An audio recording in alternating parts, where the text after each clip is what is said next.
வெளிப்படுத்தல் 1:9-10 இது சொல்லியிருக்கு. கர்த்தருடைய நாளில் நான் ஆவிக்குள்ளானேன்.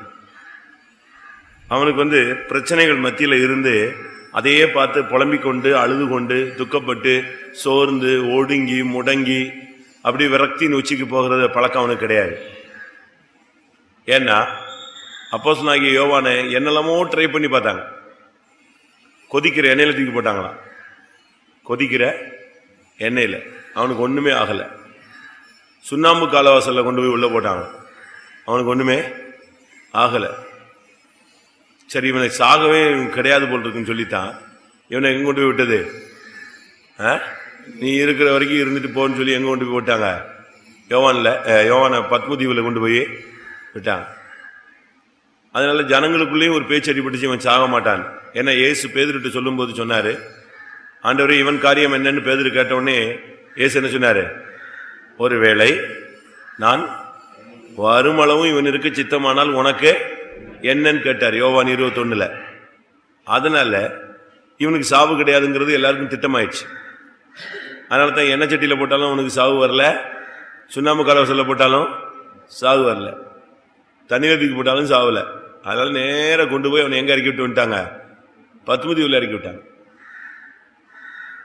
அந்த வெறுமை, அந்த தனிமை ஒரு நிர்பந்தமான சூழ்நிலை. ஆனா அவன் அதை பார்க்கல, அவனுக்கு அது மைண்ட்ல கிடையாது. அவன் அங்க உட்காந்து ஜெபிக்க ஆரம்பிச்சிட்டான், ஆவிக்குள்ளாயிட்டான். எங்க போயிட்டான்? டிரான்ஸ். உடனே அவன் மேல போய் சபைகள், ஊழியம், சிங்காசனம், மூப்பர்கள், உபத்திரவ காலம் எல்லாத்தையும் அவனுடைய மைண்ட் ஃபுல்லா எங்க போயிடுச்சு? ஆவியானவர் அவனை எங்க கொண்டு போயிட்டாரு? நீங்களும் கூட நாமும் கூட நம்முடைய பிரச்சனைகளையே பார்த்துட்டு இருக்க கூடாது. துக்கம், வேதனை, தேவை, குழப்பம், கலக்கம் இதையே நம்ம பார்த்துட்டு நம்முடைய வாழ்க்கையில் நம்முடைய நம்பிக்கை என்ன செஞ்சிடக்கூடாது? இழந்துடக்கூடாது. அவனை போல ஆவிக்குள்ளாகணும். அப்ப நம்ம உலகை மறப்போம், பின்னானவைகளை மறந்து முன்னானவைகளை நாடுவோம். ஆட்டோமேட்டிக்கா நமக்கு பரலோக தரிசனம், பரலோக வெளிப்படுத்தல், பரலோக காட்சிகள். இப்ப நம்ம நீங்க துக்கத்தில் இருக்கீங்கன்னு வச்சுக்கோங்களேன், ஒரு வெளிச்சம் உங்களுக்கு கிடைக்கட்டும், உங்களுக்கு ஆத்மாவில் என்ன கிடைச்சிடும்? ஒரு பெரிய சாந்தி கிடைச்சிடும். பயங்கர போராட்டத்தில் நீங்க போய்கிட்டு இருக்கீங்க, ஒரு வசனம் உங்களுக்கு கிடைக்கட்டும், அந்த ஒரு வார்த்தை கிடைச்சா போதும், நம்பிக்கை வந்துடும். செத்து கிடந்த நாரி கிடந்த லாசருக்கு ஒரு வார்த்தை கிடைச்சது. என்னது? லாசருவே வெளியே வா. அந்த வார்த்தை நாரி கிடந்த அவனை தூக்கிட்டு வந்துருச்சே. அதனால நம்ம ஜெபம் பண்ணுவோம், பிரச்சனைகளை பார்க்காமல் பிரச்சனைகள் மத்தியில ஆவிக்குள்ளாகி மகிமையான காரியங்களை பார்க்கக்கூடிய அப்படிப்பட்ட ஒரு கண்ணோட்டங்களும் அப்படிப்பட்ட ஒரு ஜப ஆவியும் யோவானுக்குள்ள இருந்த அந்த மகிமையான தரிசனத்தின் ஆவி. அவனுக்கு சரீரத்தில் வேதனை, சாப்பாடு இல்லை, துக்கம், வேதனை இதெல்லாம் பார்க்கல. அவன் இதெல்லாம் தூக்கி போட்டு ஆவியில போயிட்டான். நாம் கொஞ்ச நேரம் ஆவிக்குள்ளாகலாமா? கொஞ்ச நேரம் ஆவிக்குள்ள நாம் ஜெபம் பண்ணுவோம். எல்லா கவலைகளையும் மறந்து விடுங்க. யோவானுக்குள்ள இருந்த அந்த மகிமையான அனுபவத்தை கத்திருந்த காலை வேளையில நமக்கு தர முடியாது. நம்ம எல்லாரும் ஜெபம் பண்ணுவோம். கர்த்தாவே, யோவானை போல ஆவிக்குள்ளாகி பிரச்சனைகளை மறந்து கவலைகள் துக்கங்களை மறந்து கர்த்தருடைய சமூகத்தில் இளைப்பாரி ஆவிக்குள்ளாகி கர்த்தாவே மகிமையானவைகளை காண தரிசிக்க ஆண்டவரே எங்கள் ஒவ்வொருவருக்கும் அப்படிப்பட்ட ஒரு ஜெப ஆவியும் அப்படிப்பட்ட ஒரு ஆவிக்குரிய அனுபவத்தையும் கர்த்தர் எங்களுக்கு தாரும் ஆண்டவரே. ஓ ரபா கத்திரா பலா கச்சிக்கரா பலா திரா பலா பலா பனி பலா பலா வரி பலா பலா. ஹல்லேலூயா, ஆமென். நல்ல பரிசுத்த ஆவிக்குள்ள ஜெபிக்கணும். அது ஒரு ஜெப ஆவி. யூதா 20ஆம் வசனத்துல பாத்தீங்கன்னா, நீங்களோ பிரியமானவர்களே உங்கள் மகா பரிசுத்தமான விசுவாசத்தின் மேல் உங்களை உறுதிப்படுத்திக் கொண்டு பரிசுத்த ஆவிக்குள் ஜெபம் பண்ணி. வாசிங்க யூதா 20.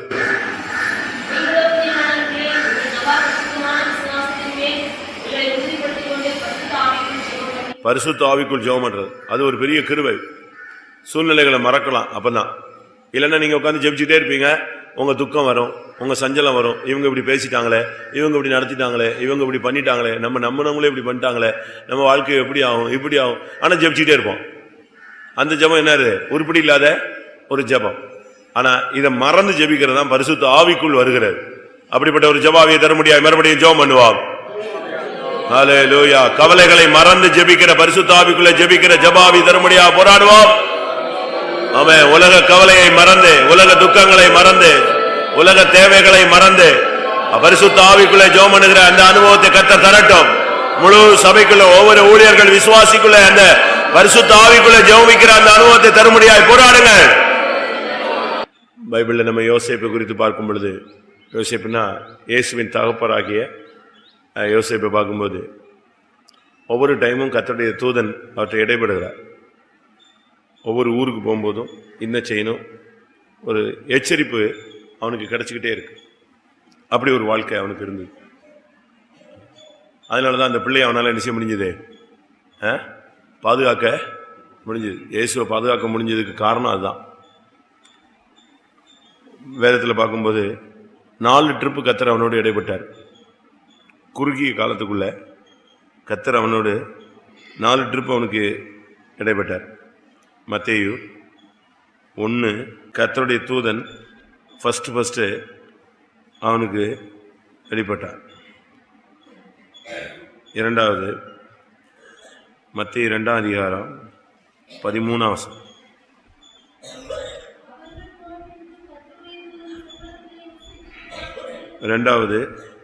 இது 2வது டைம்.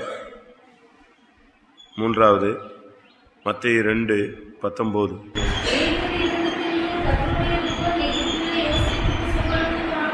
பாருங்க, இது 3வது டைம். மத்தேயு 2ஆம் அதிகாரம் 22ஆம் வசனம்.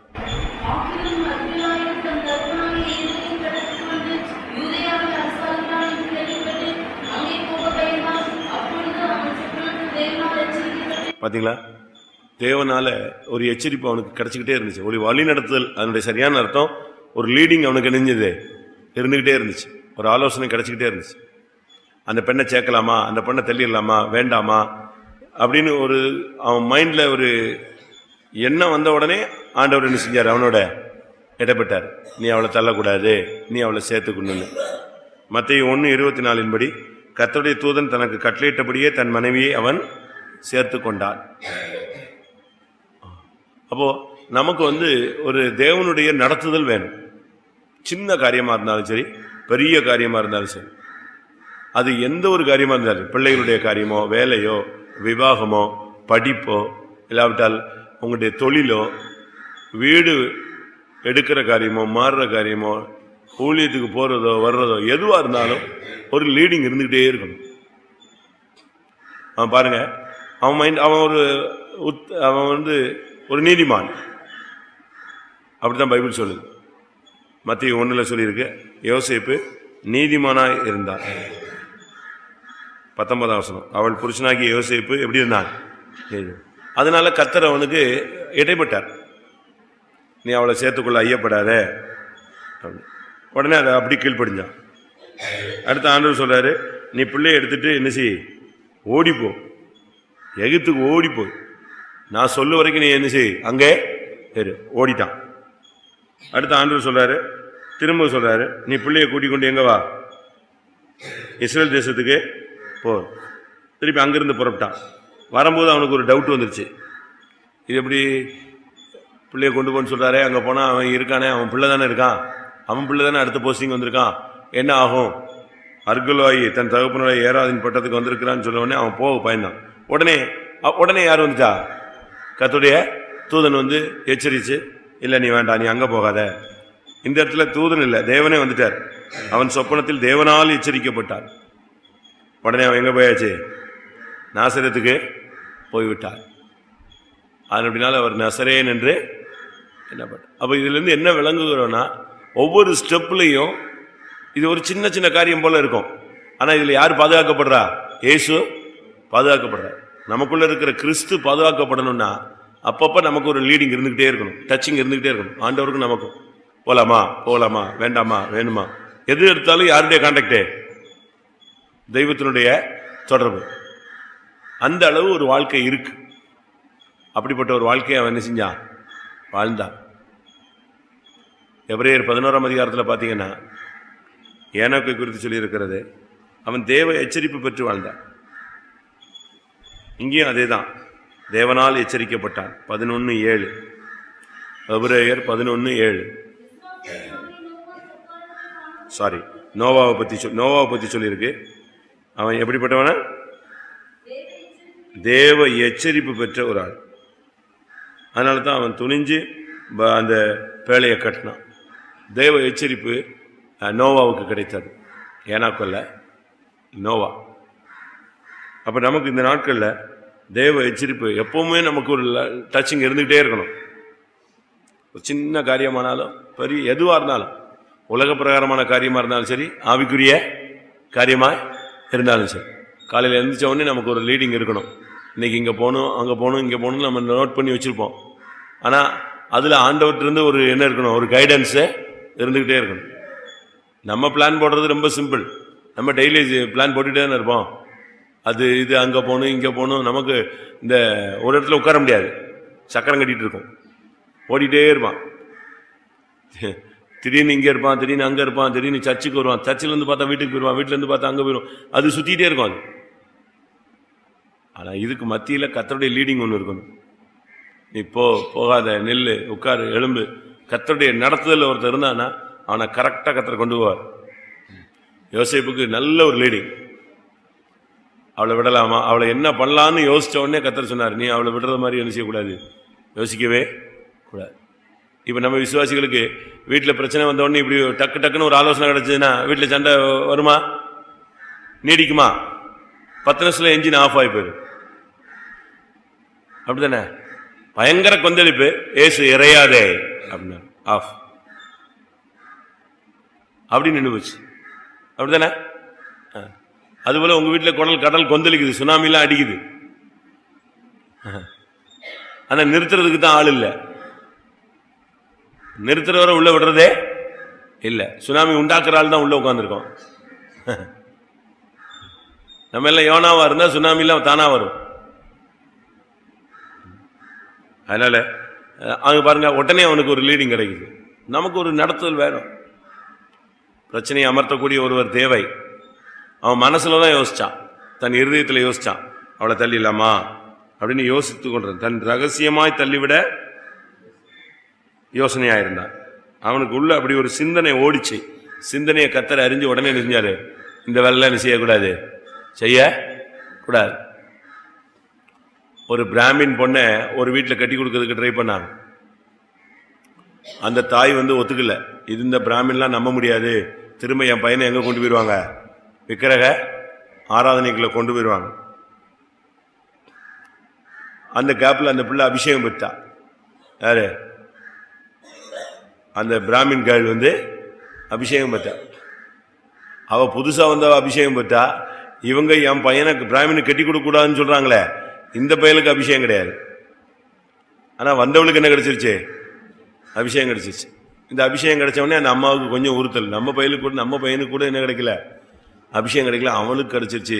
அப்ப கட்டி கொடுத்துடலாமா, அப்போ அவ விக்கிரகத்துக்கு இனிமே போக மாட்டா, அபிஷேகம் கிடைச்சிருச்சுல்ல அப்படின்னு அவங்களுக்குள்ள ஒரு போராட்டம். ஆனா பையனுடைய அக்காவுக்கு அது எப்படி பிராமணனை போய் கட்டி கொடுக்கறது, எழுதிட்டு போயிட்டான்னா அப்படின்னு அன்னைக்கு பிரசங்கத்துக்கு வந்தாங்க, சண்டே சர்வீஸ். அன்னைக்கு ராகாபை பத்தி பிரசங்கம். உடனே சாயங்காலமே கல்யாணத்துக்கு எல்லாருமே சம்மதிச்சுட்டாங்க, கட்டிட்டாங்க, விசுவாசியா இருக்காங்க. அந்த ஆலோசனை கரெக்டா என்ன செய்யுது, வரணும். உங்களுக்கு வருதா? இது நேர போய் முட்டி நெடுக போய் தண்டிக்கப்பட்டு தான் நம்ம என்ன செய்யறோம், குனிறோம். இப்படி ஒரு வாழ்க்கை இருக்கு.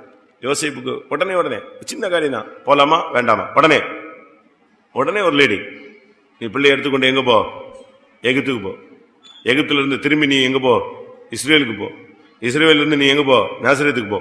உடனே அவனுக்கு பாருங்க சடனா வந்துகிட்டே இருக்கு. ஆனா நம்ம நினைப்போம் மரியாள் தான் பயங்கரமான ஆளு, ஆண்டவரே அடிமைன்னு. ஒன்னும் கிடையாது, பதிலும் கிடையாது. மரியாளுக்கு பிள்ளை தூக்கிட்டு போவான்னு ஒண்ணுமே இல்லை. அவ பார்த்து முடிஞ்சிருச்சு. இப்ப இனிமே ஃபுல் கண்ட்ரோல் பார்த்து யார்கிட்ட தான் இருக்கு, யோசிப்பட்டாரு. அதனால ஜெபம் பண்ணுவோம். தேவ எச்சரிப்பு உள்ள ஒரு வாழ்க்கை இருக்கிறது. அந்த வாழ்க்கை நமக்கு தருவாரா? அப்படிப்பட்ட ஒரு வாழ்க்கை ஊழியக்காரங்களுக்கு வேணும், விசுவாசிகளுக்கு வேணும். எப்பொழுதும் கர்த்தருடைய நடத்துதலுக்குள்ளேயே, அவருடைய கட்டுப்பாட்டிலேயே இயங்கக்கூடிய, நடத்தப்படக்கூடிய ஒரு வாழ்க்கை உண்டு. அதை கர்த்தர் நமக்கு தர முடியாது. ஜெபம் பண்ணுவோம். எந்த சூழ்நிலையிலும் சத்துருவை மேற்கொள்ள நம்ம கையில ஆயுதம் இருக்கணும். எந்த இடத்துலையும் நாம் நிராயுதபாணிகளாக நிற்கக்கூடாது. ஒன்றும் இல்லாம மாட்டிக்கிட்டு பசங்கட்டத்தனமா நினைச்சக்கூடாது, சிக்கிக்கொள்ள கூடாது. எந்த இடத்துலையும் சத்துருவை மேற்கொள்ளக்கூடிய ஒரு கிருபை, ஒரு அபிஷேகம் நம்ம கையில் என்ன செய்யணும், இருக்கணும். அப்படி இல்லாத பட்சத்தில் நம்ம மாட்டிடுவோம். சிம்சோனுக்கு அந்த சிங்கத்தை கிழித்து போடுறதுக்கு என்ன இருந்துச்சு? ஒரு அபிஷேகம், வல்லமை இருந்தார். தாவீதுக்கு அந்த வல்லமை, அந்த சிங்கத்திலிருந்து அந்த ஆட்டுக்குட்டியை மீட்கக்கூடிய ஒரு வல்லமை இருந்தார்.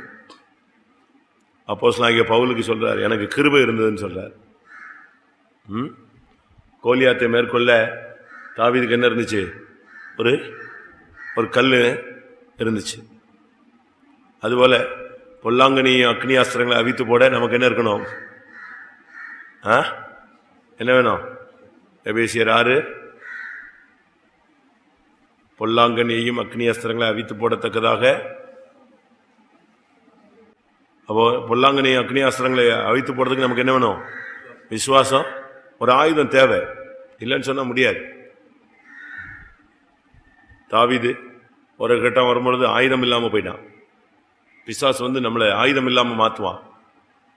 அப்பதான் நீங்க வசகமா யார் கையில மாட்டிக்குவீங்க? சத்ரு கையில. கரெக்டா உங்களை சுத்தி கரெக்டா வரும்போது உங்க கையில ஆயுதம் இல்லைன்னா மாட்டிக்குவீங்க. வல்லமை இல்லை, கிருபை இல்லை, அபிஷேகம் இல்லை, விசுவாசம் இல்லைன்னா அடி வாங்கிடுவீங்க. பிசாசு அப்படி செய்வான். சவுல் விரட்டும் போது தாவீது ஓடுறான். அவன் கையில் என்ன கிடையாது?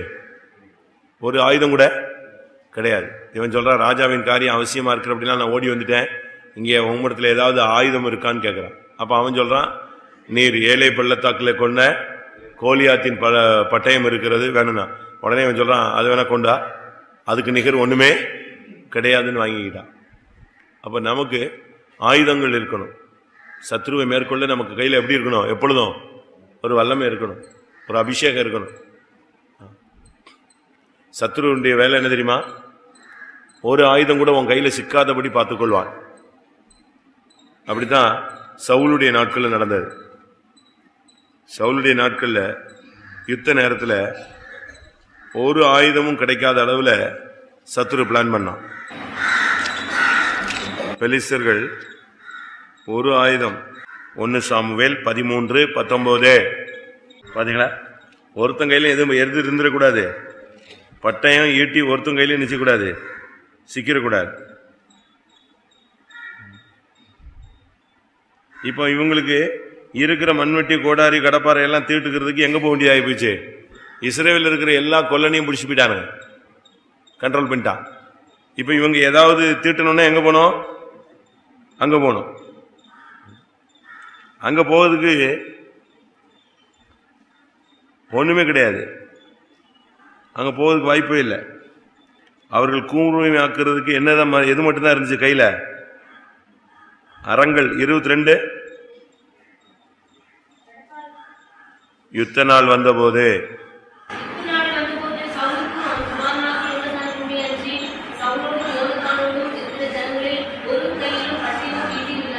எப்படி இருக்கும் பாத்தீங்களா?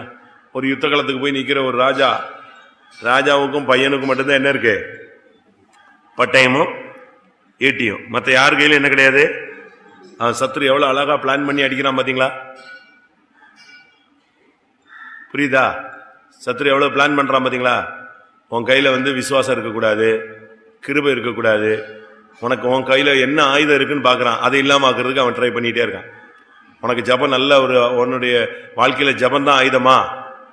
அந்த ஜபத்தை நினைச்சான் உன்னைய வீக்காக்கி தூங்க வச்சு உன்னைய அந்த ஜபமே அந்த ஆயுதமே இல்லாம ஆக்கிடுறான். உபவாசம் தான் உன்னுடைய ஆயுதமா? உபவாசமே போட முடியாத அளவுல உன்னைய வியாதியஸ்தனாய் மாத்தி விட்டுறான், ரொம்ப வீக்கா மாத்தி விட்டுறான். பைபிள் ரீடிங் தான் உன்னுடைய ஆயுதம். வேத வசனத்தை வாசிச்சு வாசிச்சு வாசிச்சு ஜீவன் அடையுது. உன்னைய பைபிளே படிக்க விடாம ஆக்கிடுவான். முழங்கால் தான் உன்னுடைய ஆயுதம், முழங்காலே போட விட மாட்டான். கைகளை உயர்த்துறது தான் உன்னுடைய ஆயுதம், கைகளையே உயர்த்த விட மாட்டான். சமாதானமா போறது தான் உன்னுடைய ஆயுதம், உன்னைய சமாதானமா என்ன செய்ய மாட்டான், இருக்க விட மாட்டான். அதாவது உன்னுடைய ஆயுதம் எதுன்னு அவன் பார்த்துட்டே இருப்பான். ஒரு ஆயுதம் இல்ல, பல ஆயுதங்கள் இருக்கு. எபேசியர்ல ரட்சிப்பென்னும் தலைச்சீரா, மார்க்கவசம், இப்படி ஒன்னு ஒன்னு ஒன்னு ஒன்னு ஒவ்வொரு விதத்துல இருக்கு. இதுல எதுல உனக்கு பாதுகாப்பு அதிகமா இருக்கோ அதை எடுத்துருவான். ஈஸியா ஒண்ணு நெஞ்சிருவான், தட்டிடுவான். பாருங்க எவ்வளவு பெரிய ஒரு வஞ்சனையான ஒரு செயல். யுத்த நாள் வந்த போது என்னதான் இருந்துச்சு? யோனத்தானுக்கும் சவுலுக்குமே அன்றி ஜனங்களில் ஒரு கையில் என்ன கிடையாது, ஈட்டியும். திருப்பி என்னது சண்டை போடுவான் யோசிச்சு பாருங்க. மண்ணு வெட்டி வச்சுட்டு சண்டை போட முடியுமா சொல்லுங்க? இந்த மாட்டுக்கு குத்துற தாற்றுக்கோலை வச்சுட்டு சண்டை போட முடியுமா? யோசிச்சு பாருங்க. பட்டயம்னா இப்ப உள்ள பட்டயம் அல்ல, அந்த காலத்து பட்டயங்கள் எல்லாம் நீங்க பார்க்கணும்னா பாஞ்சாலங்குறிச்சி கோட்டைக்கு போகணும். பாஞ்சாலங்குறிச்சி கோட்டைக்கு போனீங்கன்னா அங்க இருக்கிற அந்த வாழை பார்த்தீங்கன்னா, வாழை நமக்கு இப்ப உள்ள ஒருத்தனுக்கும் தூக்க முடியாது. அந்த வாழில் இருக்கிற சைஸும் அந்த வாழ் இருக்கிற வெயிட்டும் இப்ப இருக்கிற ஒருத்தனுக்கு என்ன செய்ய முடியாது, தூக்க முடியாது. வெயிட் அந்த இதாக இருக்குங்க. அங்க இருக்கிற முரசை பார்த்தீங்கன்னா அதை அடிக்கிறதுக்கு ஒருத்தனுக்கு சக்தியே கிடையாது. அதை வச்சு அந்த காலத்துல சண்டை போட்டிருக்கான். அதனாலதான் யானையை வெட்டினா யானையோட துதிக்கை அப்படியே என்ன செய்யுது, கீழே விழுந்திருக்கு. அந்த அளவு வெட்டியிருக்காங்க.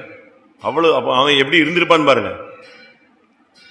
நம்ம இப்போ 18 வயசுலயே உட்கார்ந்தா எழும்ப முடியல, எழும்புனா நிக்க முடியல.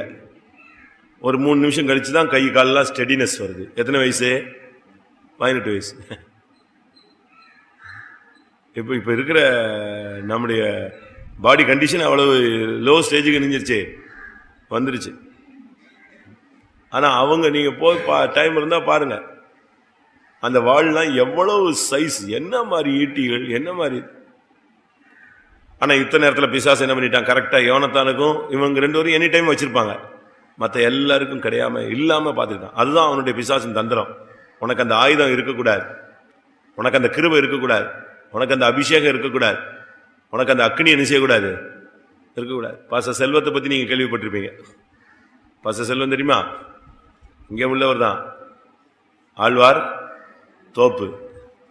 ஆனா அவர் அங்க போய் ரட்சிக்கப்பட்டு அபிஷேகம் பெற்று ராயப்பேட்டையில விசுவாசியா இருந்து ஒழித்து போய் திருப்பி மெட்ராஸ் சென்ட்ரல் பாஸ்டாவே அந்த அவருக்கு இருக்கிற ஆயுதமே என்ன தெரியுமா, சரியான அபிஷேகம். அவர் மாதிரி ஆவில் நிரம்புறத ஆளுங்களை பார்க்க முடியாது. இப்படி பேசிட்டு இருக்கும்போது ஆவில் நிரம்பிடுவார், எல்லாம் கிட்டு கிட்டு கிட்டு கிட்டு ஆடிடுவோம். ஒரு இடத்துல ஒரு சபையில பிரச்சனையா இருந்துச்சான். இவர் போனாராம், பெரிய பாஸ்டர் உட்கார்ந்து விசாரிச்சுட்டு இருந்தாராம். திடீர்னு ஆவில் அறிஞ்சிட்டாங்க. உட்கார்ந்தவெல்லாம் அப்படியே ஆஃப். சரியான ஒரு அபிஷேகம். அதோட அந்த பிரச்சனையை தீர்ந்து போச்சான். எப்படி இருக்கும்? அதோட அந்த பிரச்சனை அப்படி ஆஃப். அபிஷேகம் தான் அந்த இடத்துல என்னது, ஆயுதம். கொஞ்ச நேரம் ஆவில் நிரம்புறது, முழங்கால் போடுறது. நமக்கு ஆயுதம் வேற ஒன்றும் இல்லையே. நம்முடைய ஆயுதங்கள், நம்முடைய போராயுதங்கள் மாம்சத்துக்கு ஏற்றவைகளாயிராமல் அரண்களை நிர்மூலமாக்கத்தக்க தேவ பலம் உள்ளவைகளாயிருக்கிறது. கொரிந்தியர்ல 2 கொரிந்தியர் 10ஆம் அதிகாரம் 1 கொரிந்தியர் 2 கொரிந்தியரா 10:4. எங்களுடைய போராயுதங்கள், நம்முடைய போராயுதங்கள் எது? அரண்களை நிர்மூலமாக்கத்தக்க தேவ பலம் உள்ளவைகள். அது கரண்டி கிடையாது, அது கை கிடையாது, கால் கிடையாது, வாய் கிடையாது. நம்முடைய போராயுதங்கள் என்னது? வாய் கிடையாது. ஒரு சிலருக்கு கை தான் பேசும், ஒரு சிலருக்கு கரண்டி பேசும், பிளேட்டு பேசும், பொல்லாத ஆவி பாய் பேசும். அப்படித்தானே? ஆனா நம்முடைய போராயுதங்கள் மாம்சத்துக்குரியவைகள் அல்ல. நம்முடைய போராயுதங்கள் முழங்கால். முழங்கால் போட்ட அரண்கள் என்ன செய்யும்? நிர்மூலமாகும். ஸ்தோத்திரம் பண்ணா எரியோ கோட்டை என்ன செய்யும்? விழும். கத்தரை துதித்தால் அஸ்திபாரத்தை என்ன செய்வார்? கத்தர் அசைப்பார். இது பிசாசு என்ன பண்றான்? நம்ம டெக்னிக்கா எதை எடுத்துடுறான்? உன்னுடைய ஆயுதத்தை பிடுங்கிடுறான், ஒண்ணுமில்லாம ஆக்கிடுறான். எந்த சூழ்நிலையிலும் நமக்கு ஆயுதம் இல்லாம என்ன செய்யக்கூடாது, இருக்க எனி டைம். தாவீது அந்த கல் இருந்துச்சு, இல்லைன்னா அன்னைக்கு இணைஞ்சிருப்பான், அவனை கோலியாத்து பீஸ் பீஸ் ஆக்கி போட்டிருப்பான். அதனால நம்ம கையில எப்பவும் ஒரு ஆயுதம் இருக்கணும், பிசாசை மேற்கொள்ளக்கூடிய ஒரு ஆயுதம். நீங்க பாருங்க, இந்திரா காந்தியை சுட்டு கொண்டாங்க, அப்படிதானே? அன்னைக்குதான் அவங்க என்ன போடல சொல்லுங்க, புல்லட் ப்ரூஃப் ஜாக்கெட்டு. அன்னைக்கு தான் அவங்க என்ன செய்யல, போடல. நீங்க இந்த பெரிய தலைவர்களை பாருங்க, நடந்து வரும்போது இப்படியே வருவான், தலையை கழுத்தை தூக்கிட்டே நடந்து வருவான். எதுக்கு? உள்ள என்ன போட்டிருக்கான்னு அர்த்தம். அது ஆணோ பெண்ணோ, அவங்க ஸ்டைலா நடக்கிற மாதிரி இருக்கும், அப்படியே நிமிர்ந்து நடப்பாங்க. நிமிர்ந்து நடக்கிறதுக்கு காரணம் ராஜ மரியாதை கிடையாது. உள்ள போட்டிருக்கிற புல்லட் ப்ரூஃப் ஜாக்கெட் தான் அப்படி நிப்பாட்டி வைக்குது அவனை. அன்னைக்கு பார்த்து அவங்க போடல. அது அவங்களுக்கு மெய்காப்பாளர்களுக்கு அன்னைக்கு என்ன செய்யும் தெரியும். அவங்களுக்கு தெரியல, அவன் 24 hours அவன் கூடயே தானே இருக்கான். அவனுக்கு தெரியும் இவங்க ஜாக்கெட் போட்டா, புல்லட் ப்ரூஃப் ஜாக்கெட் போட்டா எப்படி இருக்கும், எப்படி நடப்பாங்கன்னு தெரியும். அன்னைக்கு இல்லைன்னு நல்லா தெரிஞ்சது, சுட்டு தள்ளிட்டான். மார்க்கவசம் நமக்கு என்னது? எது மார்க்கவசம் நமக்கு? எபேசியர் 6 நீதி என்னும் மார்க்கவசம். அது நமக்கு தேவை. அதனால நம்ம ஜெபம் பண்ணுவோம். நம்முடைய ஆயுதங்கள் எப்பவும் ஆயுதம் தெரிச்சவங்களா இருக்கணும். எப்பவும் ஆயுதம் இருக்கணும். சர்வாயுத வர்க்கம் நமக்கு என்ன செய்யணும்? எனி டைம் இருந்துகிட்டே இருக்கணும். எப்பவும் பிசாசு எந்த நேரத்தில் தூக்கத்தில் வந்தா விட பிசாசு என்ன செய்யணும்? தூக்கத்துல கூட நீங்க சொப்பனத்துல கூட பிசாசு என்ன செய்யக்கூடாது? தோத்துற கூடாது. எந்த நேரத்திலும் பிசாசை மேற்கொள்ளக்கூடிய ஆயுதம், கிருபை, அபிஷேகம், வல்லமை நமக்கு என்ன செய்யணும்? இருக்கணும். ஜெபம் பண்ணலாமா? தாவீதை போல ஒண்ணு இல்லாம போய் நிக்க கூடாது தேவ சமூகத்துல. வாசிங்க அந்த வசனம் வாசிங்க. 1 சாமுவேல்ல போய் அவன் ஆசாரியன் கேட்கறான், எனக்கு ஆயுதம் இல்லை. நல்லவேளை அங்க போய் கேட்டான். 1 சாமுவேல் 21:8. 1 சாமுவேல் 21:8.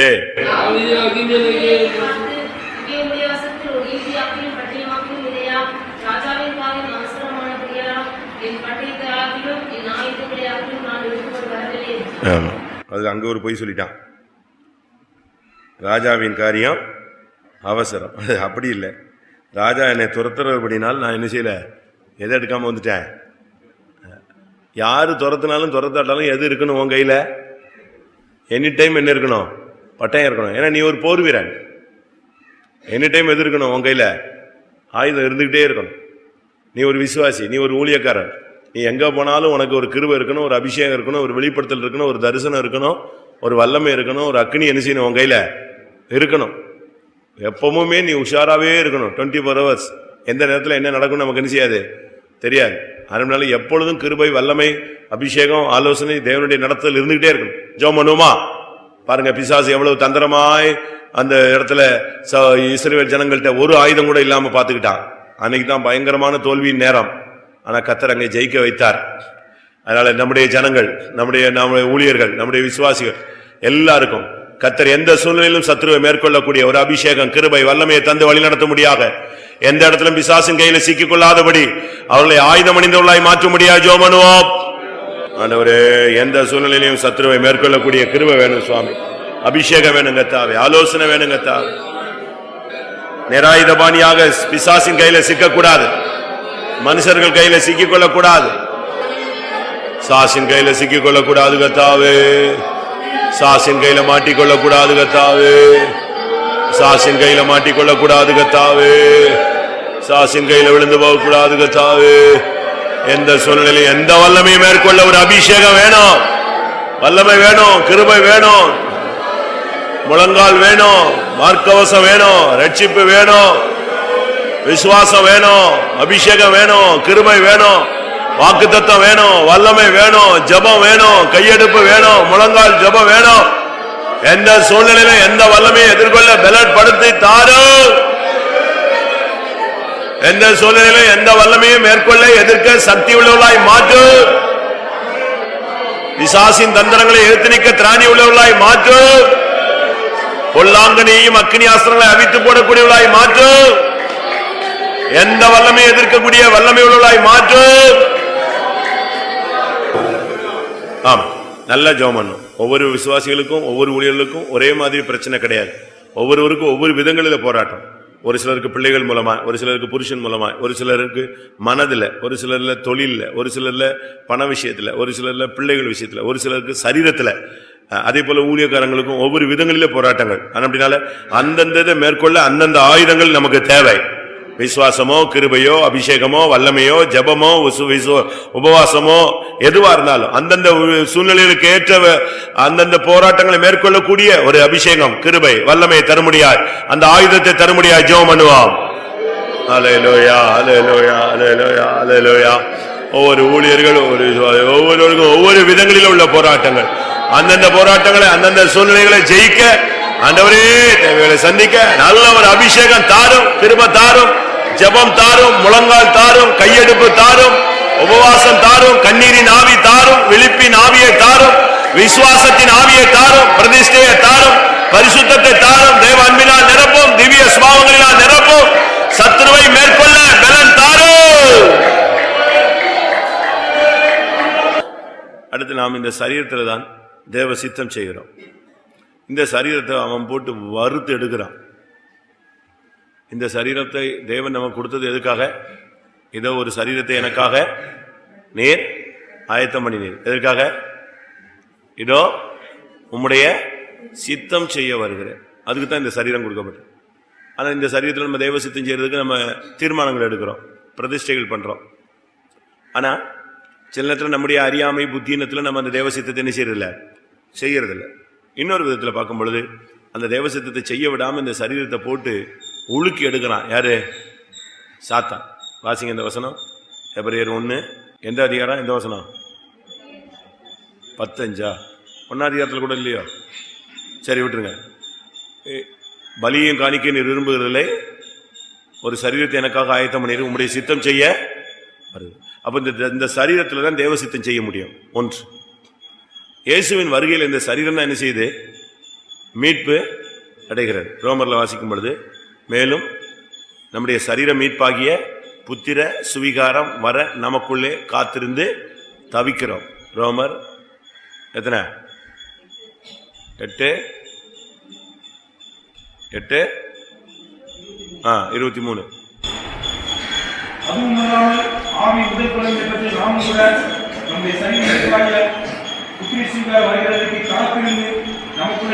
அப்ப இந்த சரீரம் தான் மீட்படைய போகுது. அதனாலதான் இந்த சரீரத்தில் பயங்கரமான போராட்டங்கள். இந்த சரீரத்தை பிசாசு போட்டு உழுக்கு எடுக்கிறான்.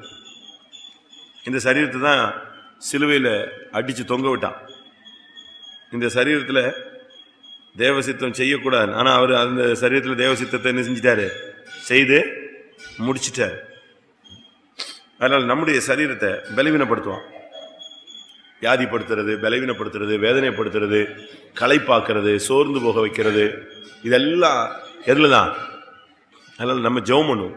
நம்முடைய சரீரங்கள் எல்லாம் ஒரு சூப்பர் நேச்சுரல் பவரால என்ன செய்யணும்? நிரப்பப்படணும். இப்ப சிம்சோனுடைய சரீரம் வந்து சாதாரண சரீரம் தான். ஆனா அவனுக்குள்ள என்ன இருந்துச்சு? அந்த பிரதிஷ்டையின் மூலமா ஒரு பெரிய மகாபெரிய சக்தி, அந்த மகாபலன். அப்படிதான் சொல்லியிருக்கு அந்த வசனம். உன்னுடைய மகாபலன் எதினால் உண்டானது? பலன் அல்ல, என்னது அது? மகாபலன். ஒரு சூப்பர் நேச்சுரல் பவர். கிறிஸ்துவை மரித்தோரிலிருந்து எழுப்பின ஆவி, அதுதான். இன்னொரு விதத்தில் சொல்ல போனா அழியாத ஜீவனுக்குரிய வல்லமை. வாசிங்க சிம்சோன் நியாயாதிபதிகளை, உன்னுடைய மகாபலன். கேட்ட கொஸ்டின் என்னது? மகாபலன். கிறிஸ்துவை மரித்தோரிலிருந்து எழுப்பின ஆவி, அது ஒரு பயங்கரமான ஆவி. அதான் பரிசுத்தாவின் நிறைவான ஜீவன். கிறிஸ்துவை மரித்தோரிலிருந்து என்ன செஞ்சது? எழுப்பினது. அடுத்து எபிரேயர்ல வாசிக்கிறோம், அழியாத ஜீவனுக்குரிய வல்லமை. தெரியுமா அந்த வசனம்? அழியாத ஜீவனுக்குரிய வல்லமை. அந்த வல்லமை இருக்கிற மனுஷனை ஒருத்தரும் ஒண்ணுமே பண்ண முடியாது. அவருக்குள்ள இருந்தது அழியாத ஜீவனுக்குரிய வல்லமை. எபிரேயர் 7:17.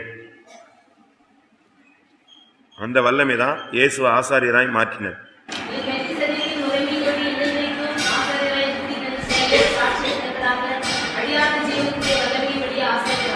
இந்த சரீரத்தில் அந்த சூப்பர் நேச்சர், அழியாத ஜீவனுக்குரிய வல்லமை, அளவில்லாத ஜீவன் நமக்கு சரீரத்தில் வேணும்.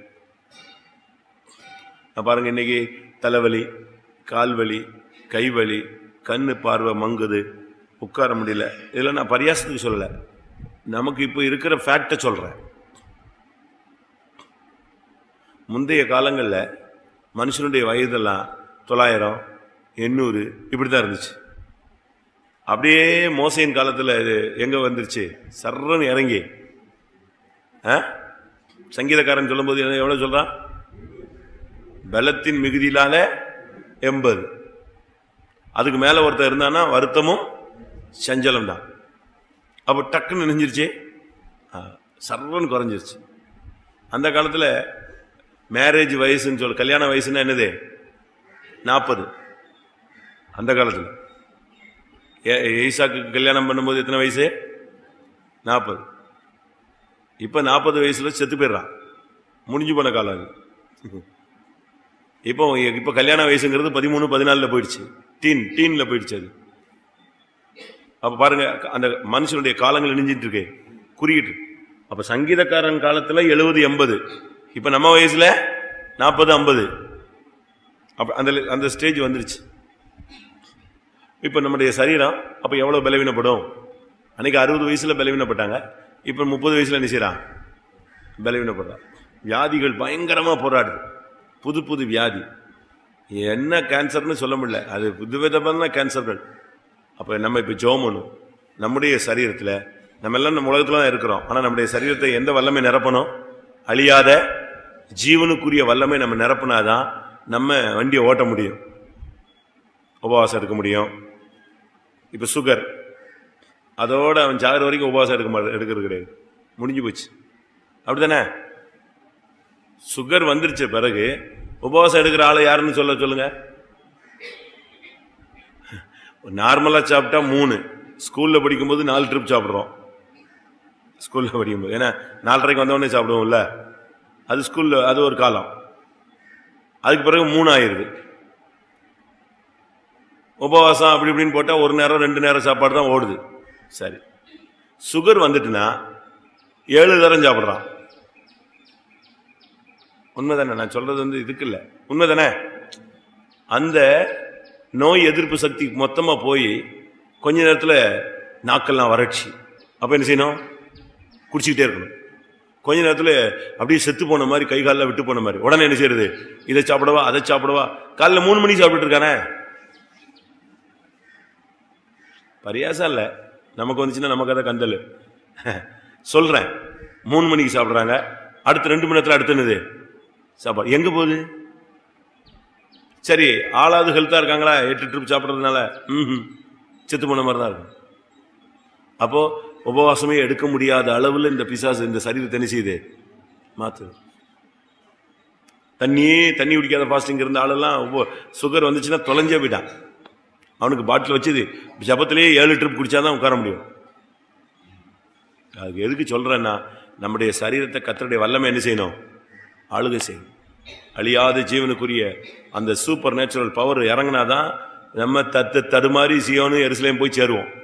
இல்ல வியாதி பலவீனத்துல எங்கிட்டாவது வண்டி தடம் புரண்டு வேற ஸ்டேஷன்ல போய் நிற்கும். அப்படித்தானே?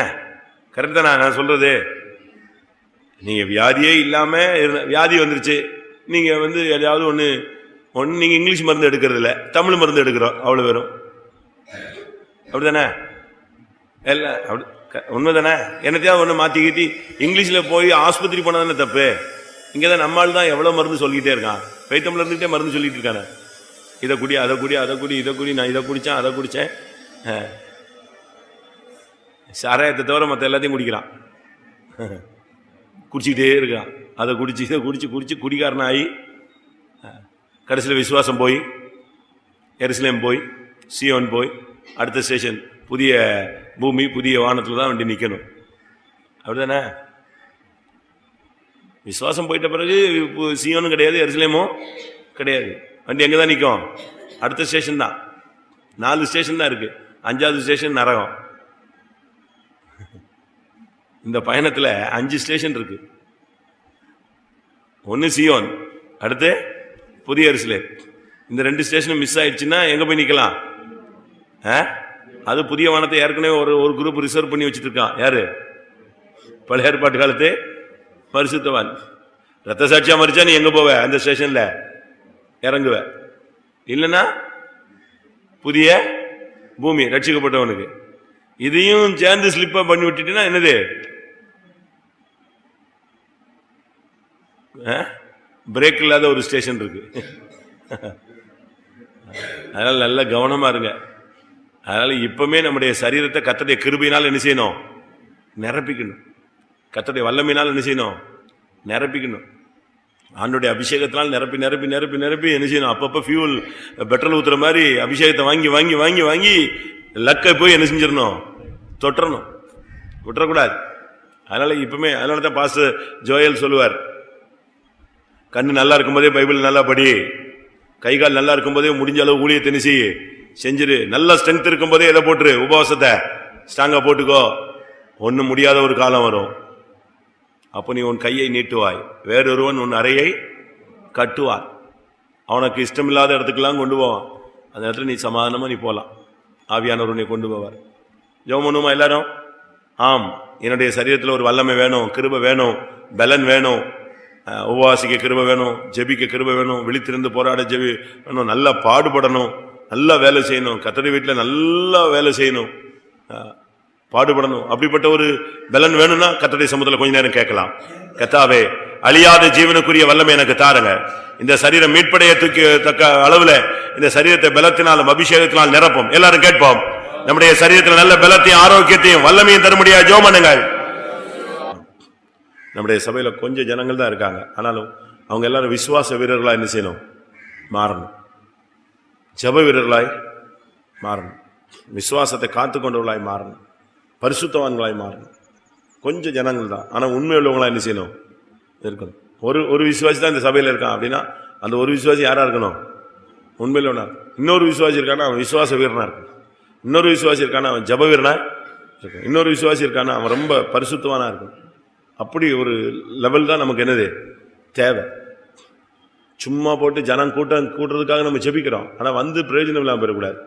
இருக்கிற ஜனங்கள் நல்ல ஒரு சரியான ஸ்டாண்டர்ட் லைஃப்ல வரணும். எவ்வளவு சத்தியங்கள் நமக்கு கிடைக்குது, நமக்கு ஹெவி டோஸ். அப்படித்தானே? விசுவாசத்தை பத்தியே நீங்க ஒரு 500 பிரசங்கம் கேட்டிருப்பீங்க, விசுவாசத்தை பத்தி. பரிசுத்தத்தை பத்தி ஒரு 1000 பிரசங்கம் கேட்டிருப்பீங்க, சுத்திகரிப்பு ஒரு 300 கூட்டம் 400 கூட்டம் அட்டன் பண்ணிருப்பீங்க. அப்ப நமக்கு தான் என்னது அதிகமா கொடுத்திருக்கிறார். அப்ப நம்மகிட்ட தான் அதிகமா என்ன செய்வாரு? கணக்கும் கேட்பார். அதை நீங்க புரிஞ்சுக்கணும். அதனால நம்முடைய ஜனங்கள் சிறியோரோ பெரியோரோ எல்லாரும் நீதிமான்களாய், பரிசுத்தவான்களாய், விசுவாசவர்களாய், ஜெபவர்களாய் மாறும். கர்த்தர் அப்படிப்பட்ட சபையாய் கர்த்தர் நம்முடைய சபையை மாற்ற முடியாது. ஜெபம் பண்ணுவோம். கர்த்தாவே, எங்களுடைய சபையில் உள்ளவர்களை நீதிமான்களாய், பரிசுத்தவான்களாய், உண்மை உள்ளவர்களாய், நேர்மை உள்ளவர்களாய், நீதி உள்ளவர்களாய், பிரதிஷ்டை உள்ளவர்களாய், ஜெப வீரர்களாய் மாற்றித்தாரும். ஆண்டவரே, உருவாக்கும் ஐயா, உருவாக்கும் ஐயா, உருவாக்கும். ஒரு கூட்டம் ஜனங்களை கர்த்தர் நல்ல ஆவிக்குரிய ஜனங்களை கொண்டு வரணும். சும்மா யாரையாலும் காமாசமான எல்லாத்தையும் கொண்டு வந்து நினைச்சக்கூடாது. இந்த பேழைக்குள்ள ஏத்தின மாதிரி நினைச்சக்கூடாது, ஏத்திடக்கூடாது. ஊரும் பிராணி, அந்த பிராணி, இந்த பிராணி எல்லாம் உள்ள ஏத்திடக்கூடாது. சுத்தம் உள்ளது அசுத்தம் உள்ளதுன்னு எல்லாத்தையும் என்ன செய்யக்கூடாது இந்த பேழைக்குள்ள. அது பழைய ஏற்பாட்டு பேழை. இந்த பேழைக்குள்ள அதெல்லாம் என்ன செய்யக்கூடாது, ஏறக்கூடாது. நல்ல நித்திய ஜீவனுக்குன்னு நியமிக்கப்பட்ட ஆளுங்கள், செலக்டட் ஆளுங்களை கர்த்தர் என்ன செய்யணும்? கொண்டு வரணும். சீயோன் எருசலேமுக்குரிய ஜனங்கள், அந்த மாறாத விசேஷமான அந்த மேன்மையான இடத்துக்குரிய ஜனங்களை கர்த்தர் என்ன செய்யணும்? கொண்டு வரும். அப்போஸ்தலர் நடபடிகளை வாசிங்க. நித்திய ஜீவனுக்கென்று நியமிக்கப்பட்டவர்கள் விசுவாசித்தார்கள். அப்படிப்பட்ட ஜனங்கள் நமக்கு வேணும். அப்போஸ்தலர் 13:48. நித்திய ஜீவனுக்கு நியமிக்கப்பட்ட ஒரு கூட்டம் இருக்கு. சும்மா வந்து உள்ள உட்காந்துக்கிட்டு குழப்பிட்டு கிடக்கூடாது. அப்படிப்பட்ட ஜனங்கள் என்ன செய்ய வேண்டாம். அந்த ஒரு சபையில் பயங்கர சண்டைக்காரனா இருப்பான், அவனை கொண்டு வந்து இங்கே விட்டா இவன் இங்கே போட்டு என்ன செய்வான்? குழப்பிட்டு இருப்பான். இந்த சபையில ஜனங்கள் கூடினா ஒரு கேடு இருக்கு. சபையில ஜனங்கள் கூடிட்டா குழப்பம் பண்ணிடுவான். அப்படித்தானே? சரிதானா நான் சொல்ல பாயிண்ட்? அப்போஸ்தலர் 6ஆம் அதிகாரத்தில் பாருங்க. சீசர்கள் பெருகினார்கள், சோத்துக்கு சண்டையை போட ஆரம்பிச்சிட்டாங்க. வாசிங்க அப்போஸ்தலர் 6. அந்நாட்களில் சீசர்கள் பெருகின போது 6:1. ரேக்கன்னா நல்லா படிச்சவன், ஞானி அவன். ஆனால் நல்ல படிப்பு இருக்கு, ஆனால் என்ன ஆவி இருக்கு? எங்க ஆளுங்களை கவனிக்கல, சாம்பார் ஊத்தல, அப்படித்தானே? அதான சண்டை. அன்றாடக விசாரணையில் திட்டமாய் விசாரிக்கப்படவில்லை என்று எபிரேயருக்கு விரோதமாய் இந்த கூட்டம் கொண்டா இது ஒரு பெரிய பிரச்சனை. இருக்கிற பஞ்சாயத்துக்கே டைம் இருக்காது.